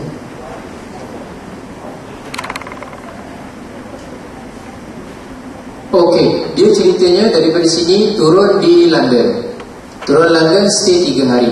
Kemudian dia menuju ke Manchester. Manchester stay 2 hari. Kemudian balik semula ke London. Stay 2 hari. Kemudian balik ke Malaysia. Jadi ceritanya ialah yang paling jauh sekali tujuan dia adalah Manchester. London itu cuma tempat singgah saja. Jadi oleh kerana dia singgah tadi berapa hari? 3 hari dan ke bawah. Ketika berada di London, dia boleh jamak dan kasar. Bertolak ke destinasi yang paling jauh iaitu Manchester, cuma stay 2 hari. Sepanjang perjalanan itu pun dia boleh jamak dan kasar. Dan ketika berada di Manchester pun boleh jamak dan kasar. Kemudian dalam perjalanan tak perlu tunggu sampai keluar kawasan Manchester pun boleh jamak dan kasar. Sampai dia singgah di London 2 hari, sepanjang 2 hari itu boleh jamak dan kasar. Dan kemudian dia dalam perjalanan dia sampai ke Malaysia pun boleh jamak dan kasar di KLIA sekiranya mukim yang dia nak balik itu adalah Johor Bahru. Kalau dia orang KL, orang Sepang, sampai kawasan Sepang dia seorang tak boleh, tapi rombongan dia yang naik bas yang nak balik Johor Bahru masih lagi boleh jamak dan kasar sepanjang dalam perjalanan sampailah masuk ke kawasan mukim Skudai. Sebab tu antara yang bijak kalau kita buat GOP, kita buat travel yang macam tu lah. Sebelum ni ada JOP yang pergi Jepun pun, dia buat perancangan yang begitu. Kita bantu untuk dia memudahkan boleh dia jamak dan kasar. Sebab kadang-kadang suasana terlalu sejuk, kadang-kadang suasana terlalu sukar untuk kita cari tempat sembahyang, terutama negara bukan Islam yang sukar. Jadi perancangan perjalanan kita ni membantu kita, yang pertama mempermudahkan urusan ibadat itu disempurnakan. Tapi macam saya 2 minggu lepas yang pergi Istanbul tu, yang tu saya tak boleh nak elak lah. Sebab saya sampai saja di Istanbul, memang saya tak pusing ke mana-mana. Jadi pelajar tu memang setiap waktu kena sembahyang, kita singgah di masjid setiap waktu. Tapi boleh juga, tak ada masalah. Cuma ambil masa kita nak singgah. Kecuali kalau kita sudah biasa sembahyang di atas padang dan rumput. Kita orang Malaysia jarang. Tapi kami masa belajar di Mesir, sembahyang di atas padang dan rumput tu biasa saja. Terutama macam pameran buku antarabangsa kalau berlaku di Mesir, iaitu memang tak disediakan surau. Ada bilik air saja. Sebab memang semua orang akan sembahyang atas padang ni. Jadi kita pun dah terbiasa gitu. Cuma kadang-kadang kita, komuniti kita tak berapa biasa sangat. Jadi dia tetap juga nak cari masjid dan surau. Lain soalan? Luqman dah boring. Sila. Saya nak tanya, kalau kita pergi ke suatu tempat tapi tak pasti berapa hari kita nak pergi, kita boleh jamak waktu perjalanan atau 3 hari juga saja? Waktu perjalanan sahaja. Sebab dia punya tempat tu, destinasi tu mesti kita dah niatkan berapa hari tu, barulah kita boleh jamak dan kasar. Tapi perjalanan kita masih ada syarat lagi, musafir. Tapi syarat ni yang antaranya kita mesti tahu berapa hari yang kita niatkan kat situ. Sebab niat itu kembali kepada hadis Nabi tadi, innamal a'malu binniyat. Mestilah ditentukan dengan sebab kita punya niat yang benar.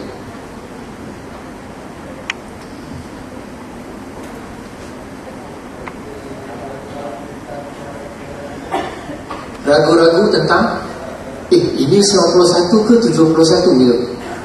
Kalau ragu-ragu memang tak boleh. Dia mesti ada yakin bahawa memang kita tahu perjalanan.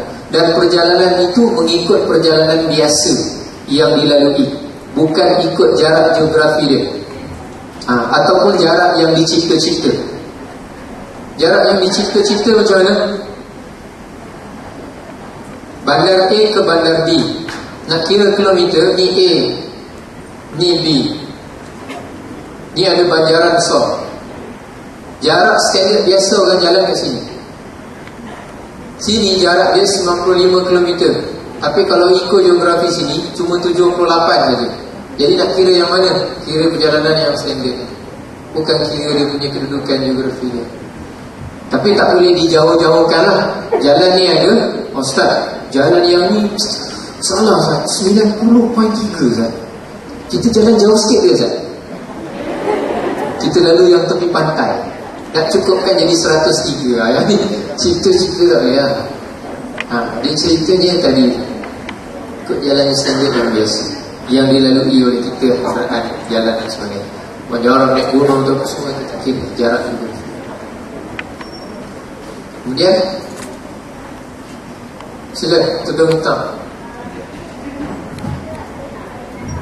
balik, misal kata nak balik Bahang, tiket 2:30 pagi petang, maghrib.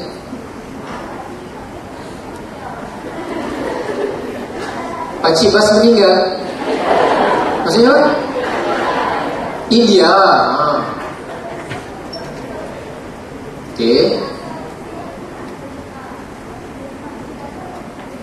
Okey, Pahang daripada sini boleh jamak kasar, tak ada masalah. 2:30 tolak daripada mana? Okey, daripada sini. Tak keluar daripada Sebadan, kita belum boleh jamak dan kasar. Sepanjang dalam perjalanan tu dia tak nak berhenti. Macam itu.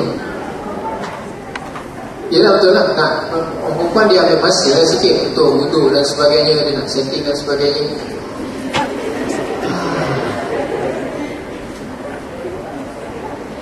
Sampai pukul berapa sana tu? 2:30 sampai pukul maghrib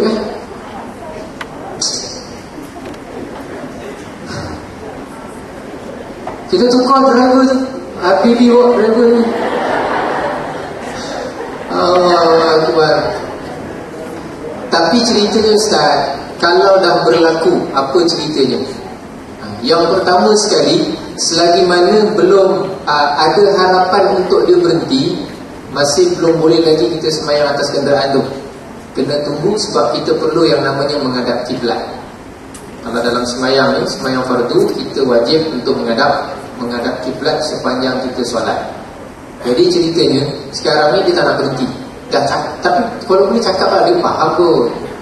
Tapi kalau dia ni memang orang India, asal daripada India, memang tak faham. Dia tahu tengok signboard, faham Kuantan. Contoh lah, contoh, dia memang tak faham.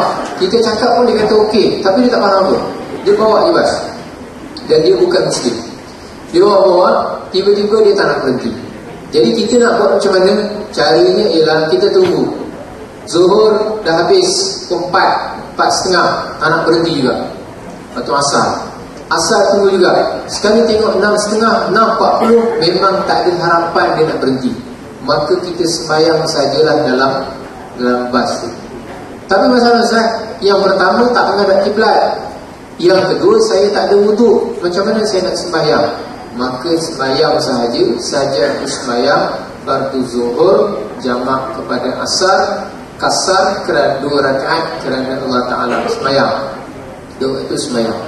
Tapi syarat gaya, terus rokok tu tunduk sikit, sujud tunduk lebih sikit. Kemudian bagi salam. Selesai sembahyang asar pula. Nanti sampai kat sana, bila dah masuk waktu maghrib, sembahyang maghrib, zuhur dan asar tadi itu kita kena qadakkan. Kalau dekat Kuantan tu kita masih dalam musafir, kita boleh qadak dalam bentuk kasar, 2 rakaat. Tapi memang Kuantan tu rumah kita sebelah bas stand. Turun je bas dah nampak rumah. Ketika itu kita dah masuk sempadan, tak boleh lagi jamak dan kasar. Maka qada yang kita buat itu adalah 4 rakaat. Tetapi tetap juga solat mesti dilakukan. Dia bukan sebab India tadi yang tak nak berhenti. Dia bukan sebab di India, kerana dia bukan Muslim yang tidak memahami keperluan Muslim. Bukan kerana keindiaan itu. Bukan sebab driver India saja yang tak nak berhenti. Kadang-kadang saya pun masa saya pergi ke Mesir, pilot pun tak nak berhenti. Pilot tak pernah berhenti dekat atas ni. Mana dia pernah berhenti? Kalau dia berhenti atas laut dan dia cerita. Memang tak berhenti kan? Tapi bila kita tak ada 2 perkara tu, sembahyang juga. Tetapi nanti kita akan qada sembahyang tu apabila kita sampai ke destinasi kita. Yang tak boleh, jangan biarkan terus tak sembahyang. Itu tak boleh. Ya. 2 soalan.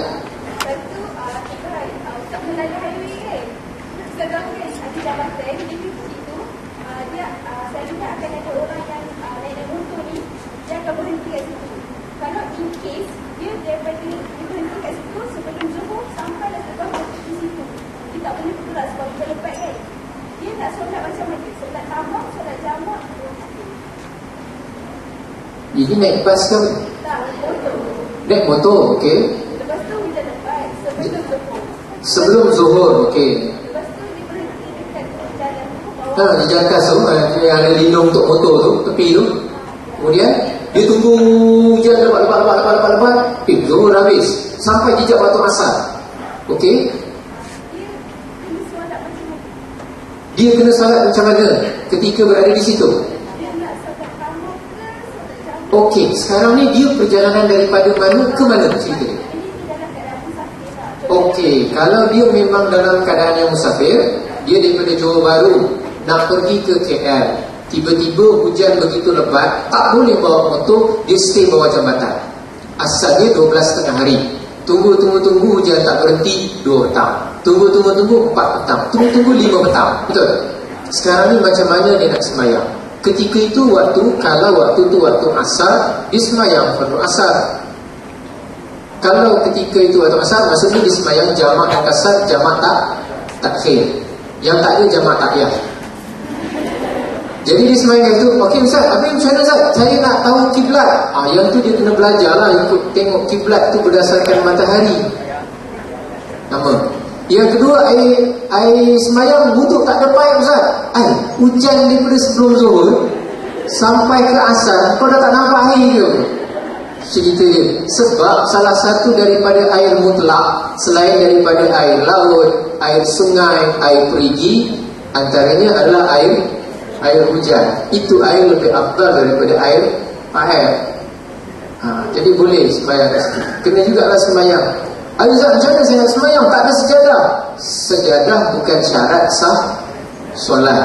Yang penting syarat sah solat ialah tempat solat itu bersih. Kalau tempat tu memang tak ada apa-apa najis dan sebagainya, kembali kepada hukum asal, tempat tu adalah bersih. Lebih-lebih lagi hujan. Bila hujan dah membasahi, sembahyang sajalah di atas hujan. Atas jalan tu. Yang basah dengan hujan. Boleh. Cuma kita sebab tak pernah buat kan? Sebab tu antara bagusnya kalau kita ada aktiviti outdoor, camping ke apa, jadikan yang sembahyang, kita punya program sembahyang tu, buat sembahyang masing-masing kalau boleh kenakan dahi direct terus dekat muka bumi. Sembahyang tinggalkan surau tu tepi dulu, sembahyang kat luar terus kalau boleh begitu. Sebab dulu pengalaman saya masa belajar dulu, dilatih begitu. Ada beberapa program tu kita ikut, memang sembahyang di luar tu sembahyang di atas tanah terus, supaya biar kaki kita, muka kita ni pernah jejak terus kepada bumi Allah. Soalan yang kedua,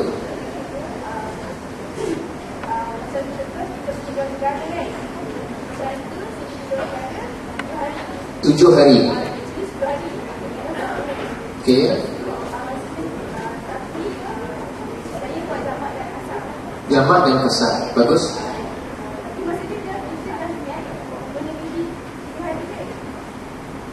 Okey. Okey. Tengok pada keadaan. Kalau melihat lebih daripada 3 hari, tapi macam tadi yang pergi London, lepas tu Manchester, lepas tu London, tak. Dia macam saya yang Istanbul. Okey, macam saya yang begitu. Okey.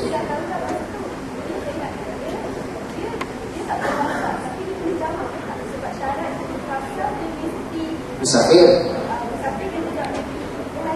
Okey.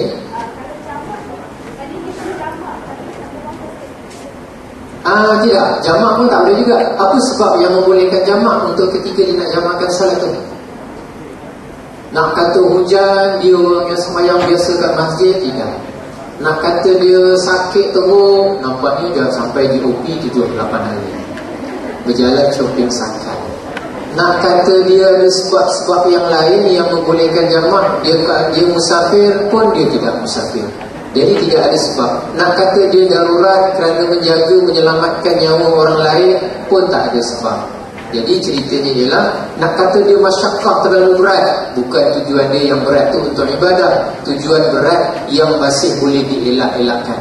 Ada orang kan tujuan dia berat apa semua, tapi dia yang mencari masalah tu. Yang tu bukan. Tapi kalau berat memang tujuan ibadah ataupun keterdesakan, yang itu tak perlu. Jadi ceritanya jangan dijamaklah sembahyang tamam. Soalan yang lain, Habibi ni banyak musafir dah. Silakan. Okey, kita ada lagi 2-3 minit. Oh, panjang sekali. Baik.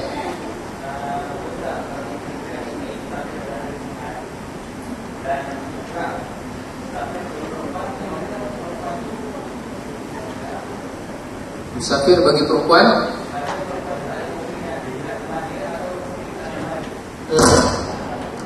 musafir seorang perempuan dengan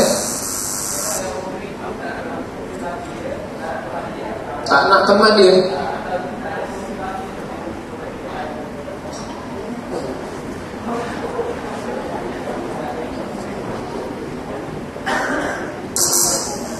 Okey, soalan yang kedua tentang perempuan. Soalan pertama tadi tentang apa? Musafir Jumaat. Kalau kita musafir sebelum terbit fajar pada hari Jumaat, kita dibolehkan untuk meninggalkan solat Jumaat. Jadi hukum dia harus bagi lelaki. Tapi kalau kita musafir selepas terbit fajar hari Jumaat, kita mesti wajib untuk melakukan solat, nama dia solat Jumaat. Cuma solat Jumaat ini boleh juga dijamakkan asar kepada ni. Contohnya selepas daripada sembahyang Jumaat, Kita sembahyang Jumaat saja, aku sembahyang fardu Jumaat 2 rakaat dijamakkan asar kepadanya, makmum kerana Allah Ta'ala, Allahu Akbar. Kemudian selesai bagi salam, terus kita melakukan yang namanya solat asar dijamakkan kepada solat Jumaat. Tapi jangan tunggu sampai imam zikir, imam solat, lepas dia baru kita nak buat sembahyang asar tu. Sebab tadi jamak takdim mestilah dia berturut-turut. Kalau nak jamakkan dengan Jumaat, tak ada yang namanya jamak takhir. Ada orang buat jamak dengan Jumaat tapi takhir. Bila masa pula dia buat Jumaat pada waktu asar. Tak ada lah ceritanya.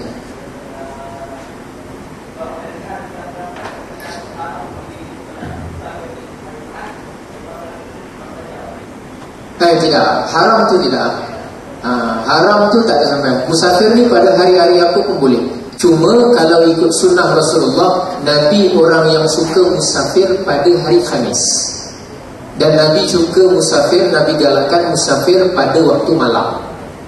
Nabi sebut dalam hadis, alaikum biduljah fa innaha tutwa bihal ard. Hendaklah kamu musafir pada waktu malam, kerana pada waktu malam itu bumi dilipatkan. Maksud dilipatkan tu ialah kita akan rasa sekejap sampai pada waktu malam kalau kita bergerak. Berbeza dengan waktu siang. Antara sunnah Nabi, Nabi kalau musafir, sebelum daripada Nabi musafir, Nabi akan solat 2 rakaat. Mulakan perjalanan dengan membaca doa naik kenderaan.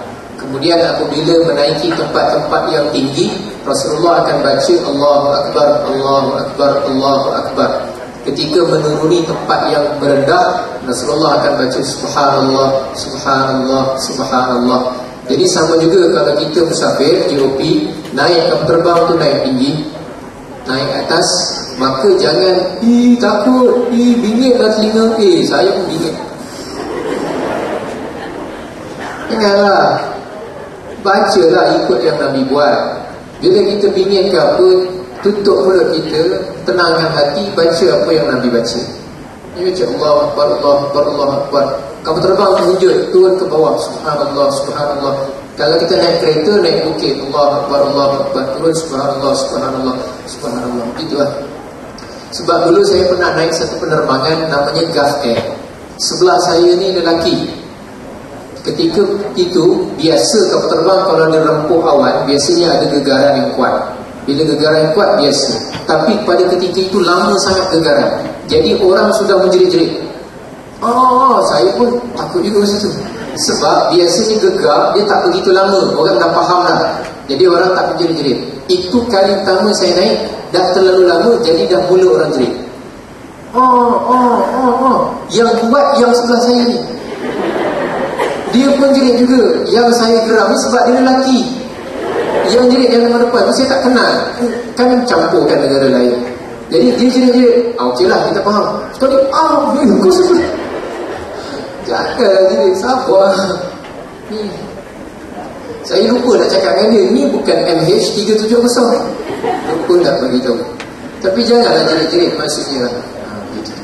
Jadi yang kedua tadi tentang musafir seorang perempuan.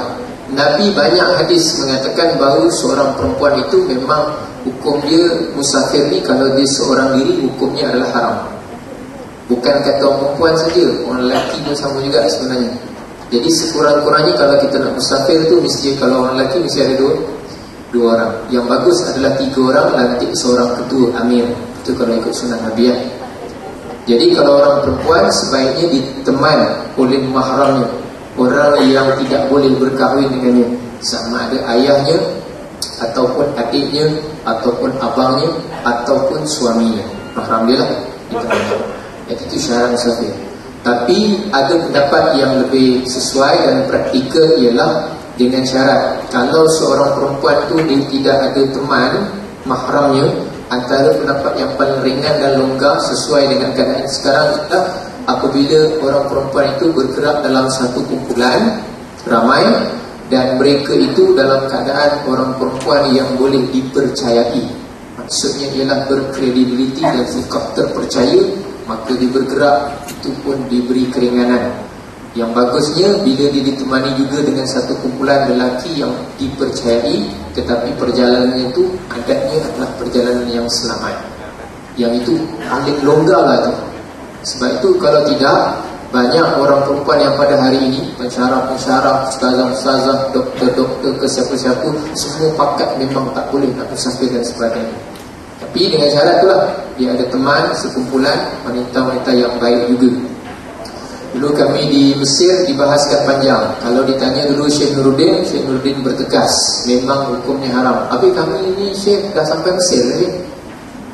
Kami ni belajar ni dah sampai Mesir ni. Habis musafir jauh-jauh. Itulah ambil yang paling ringan, dengan tujuan dia nak menuntut ilmu, dan dia datang secara berkumpulan, bukan datang dia terbang pergi seorang-seorang dan sebagainya. Itu yang paling ringan. Tapi asal hukum sebenarnya kalau ikut hadis-hadis Nabi, memang hukumnya orang perempuan, hukum dia adalah haram kalau tidak ditemani mahram. Jadi biasa saja kalau ada orang yang ambil hukum yang paling tegas, memang tak beri ruang langsung kepada orang perempuan untuk musafir. Ada yang lebih bersederhana mengikut pendapat ulama yang mengikut syarat-syarat yang telah ditetapkan. Soalan lain penutup, last satu teman, silakan.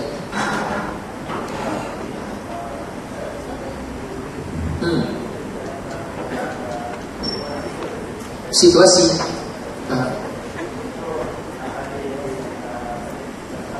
balik Selangor. Kenapa balik Selangor? Selangor kan tak gaib. Okey, terus Perak.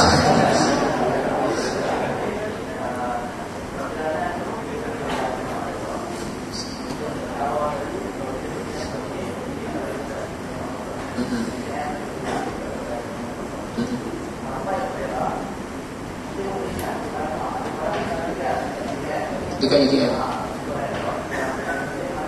Masa tu dah sampai Perak? Okey. Okey.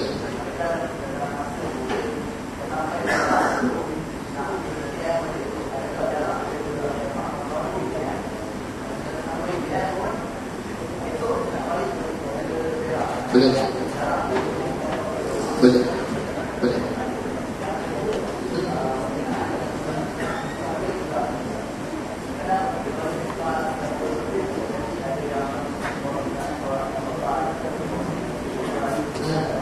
Tak berhenti. Selalu ke bas tak berhenti? Oh, mana buat memorandum ni? Subuh.